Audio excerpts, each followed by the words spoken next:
একটা গরম দুপুরে একটা ক্লান্ত কাক আকাশে উড়ে বেড়াচ্ছিল পানির খোঁজে। অনেকক্ষণ উড়ে উড়ে সে এসে পড়ল এক শান্ত জায়গায়। সেখানে ছিল একটা বিশাল পুরনো বটগাছ। গাছটা ছায়া দিয়ে চারপাশ ঠান্ডা রেখেছে। কাকটি গাছের ডালে বসে হাঁফাতে হাঁফাতে বলল, গাছ দাদা, আমি খুব ক্লান্ত আর তৃষ্ণার্ত। একটু বিশ্রাম নিতে পারি? বটগাছ বলল, অবশ্যই পারো। আমার ছায়ায় বসো।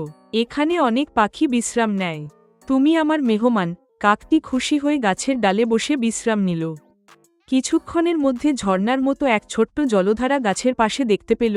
সেখান থেকে সে জল খেয়ে তৃপ্ত হল। বিদায়ের সময় কাক বলল, তুমি আমার জন্য যা করেছ, আমি তা কখনো ভুলব না। একদিন আমি তোমার উপকার করব।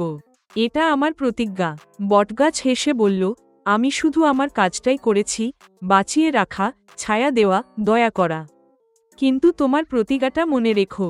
কিছুদিন পর একদিন গ্রামে এলো এক কাঠুরে। সে চারদিকে তাকিয়ে বলল, এই গাছটা অনেক বড়, কাঠ বিক্রি করলে ভালো টাকা পাব। সে কুড়াল দিয়ে গাছের গায়ে আঘাত করতে শুরু করল। বটগাছ কষ্ট পেয়ে ডাকল, কে আছো আশেপাশে? কেউ কি আমাকে বাঁচাবে? ঠিক তখনই কাক ফিরে এলো। কাক সেই গাছের উপর বসেই ছিল। সে দেখল গাছ বিপদে। সঙ্গে সঙ্গে সে আশেপাশের সব পাখিকে ডাকল। ময়ূর, টিয়া, শালিক, বক সবাই উড়ে এলো। তারা মিলে কাঠুরের মাথায় ঠোকর দিতে লাগল, গলার উপর হুম হুম করে চিৎকার করল। কাঠুরে ভয় পেয়ে দৌড়ে পালালো। বটগাছ অবাক হয়ে বলল, তুমি ফিরে এলে?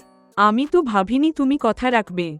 কাক বলল, তুমি একদিন আমাকে আশ্রয় দিয়েছিলে, আমি তোমাকে প্রতিশ্রুতি দিয়েছিলাম।